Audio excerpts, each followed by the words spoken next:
Nako, mga kababayan, breaking news po ito ha. Ito nga pong si Attorney Larry Gadon ay talaga hong binanatan, mga kababayan.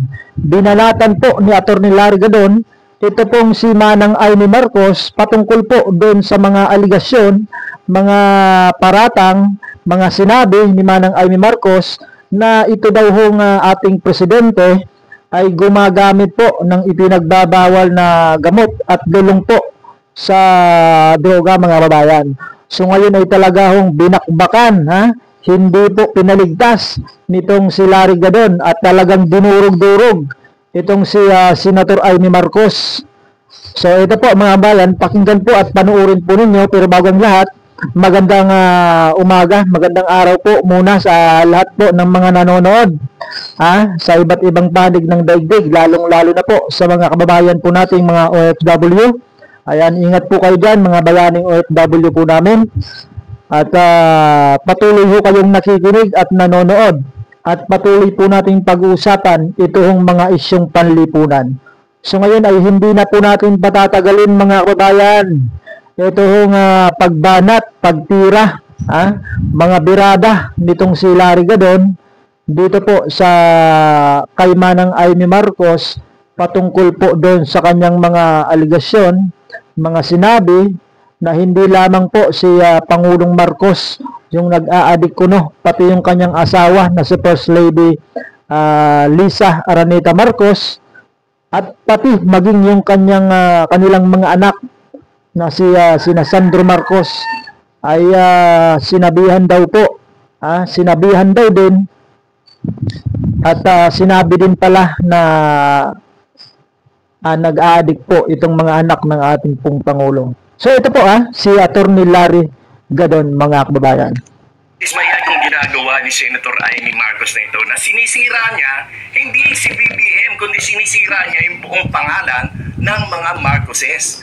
Napakatagal ng panahon, more than 30 years, 36 years na niyuyurakan, sinisipa, dinadaganan, tinatadyakan ang kanilang pangalan sa paninira. Na ngayon na ang mga Pilipino ay nagising sa katotohanan na lahat ng paninira ay isinantabi nila at kanilang ibinoto si Pangulong Bongbong Marcos para maituwid ang kasaysayan at upang gumanda ang takbo ng Pilipinas at makabawi tayo sa lahat ng mga pangyayaring mga lumugmok sa ating bansa.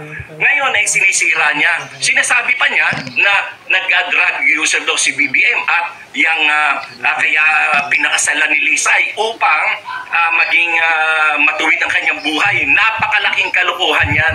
Huwag nating maliitin ang pagmamahal ni First Lady Lisa Araneta Marcos kay Pangulong Bongbong Marcos, sapagkat noong panahon na yon ay dapang-dapa sila.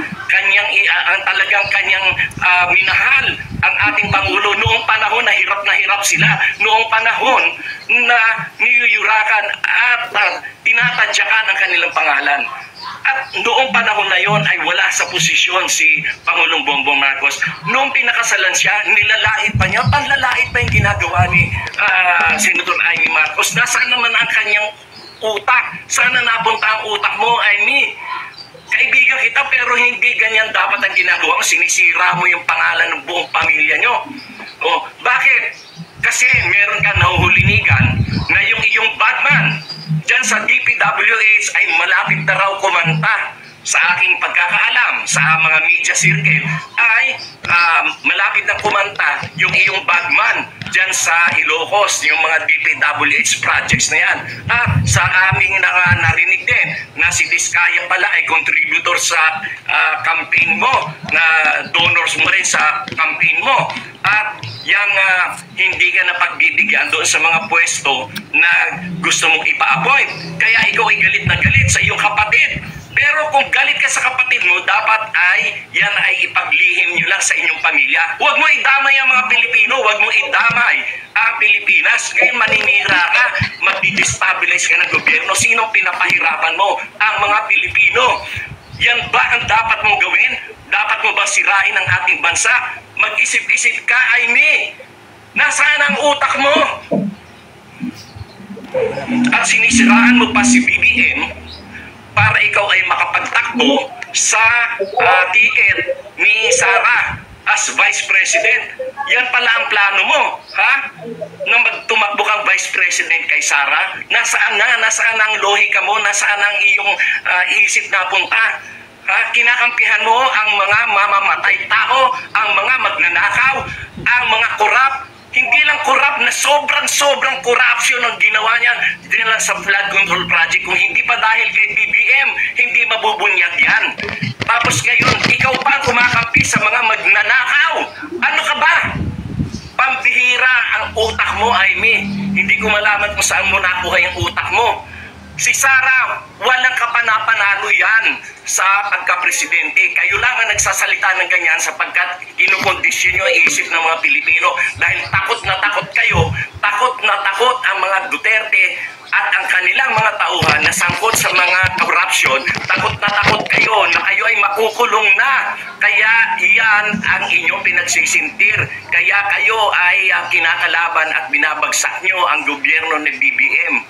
Hindi kayo mananalo sapagkat nasa likuran ni BBM ang milyon-milyon na mga Pilipino na naniniwala na ang buhay natin ngayon ay mas maganda at mas may tinatahak na direksyon kaysa naman nung nakarang panahon na wala talaga, na wala, sabog-sabog lahat. Kaya Aimee, mag-isip-isip ka, hindi ka namin papayagan dyan sa ginagawa mong yan. Sapagkat kami mismo, kami mga Marcos loyalist, kami mga taong mga Pilipino na naniniwala sa kagandahan ng ating demokrasya ang magiging kalaban mo. Hindi ka naman nanalo kahit kailan. Gusto niyong pag-resigning si BBM? Iilang piraso lang naman kayo na nagsasabi niyan. Takot na takot kasi kayo na malapit na kayong ma-corner, malapit na kayong makasuhan, malapit na kayong makulong. Kayo na mga kalaban ng politika sa administrasyong BBM. Yan, nagsisigawan kayo. Iilang piraso lang kayo gusto mag-resign, samantalang mas marami ang naniniwala at kumakampi kay Presidente Bongbong Marcos. Yung mga aligasyon niyo ng mga adik-adik na yan, lumang tugtugin na yan. Wala nang bumibili dyan. Kahit nga noon pang binabato yung issue na yan kay President Bongbong Marcos, anong nangyari? For the first time, a majority elected president ang ating naihalal for the first time. At for the first time, nagkaroon ng boto na pagkarami-rami ng 31 million plus. At yan ay kauna-unahang nangyari. At yan ay kahit sa kabila ng paninira kay BBM na siya ay adik, na siya ay kung ano-ano mga ibinato sa kanya, and still, ibinoto siya ng mga tao ng napakarami for the first time majority sa presidential election. At yan mga adik-adik na lumang tugtugin na yan, wala nang bumibili dyan. Kayo lang na mga bumibili dyan, yung mga kulang, yung mga bobo. So ayan po mga idol at mga bayan, napanood at napakinggan po ninyo yung mga tirada, mga birada at mga mainit po na banat nitong si Attorney Larry Gadon dito po kay Manang Aimee Marcos. Talaga hong dinurog mga kabayan, ha? Dinurog itong si Senator Aimee Marcos nitong si Attorney Larry Gadon. So abangan po natin kung ano po yung magiging reaction dito ni Senator Aimee Marcos. Ayan, hanggang dito muna yung ating video at maraming salamat po sa inyong panonood. Ingat po tayong lahat mga idol at mga kabayan.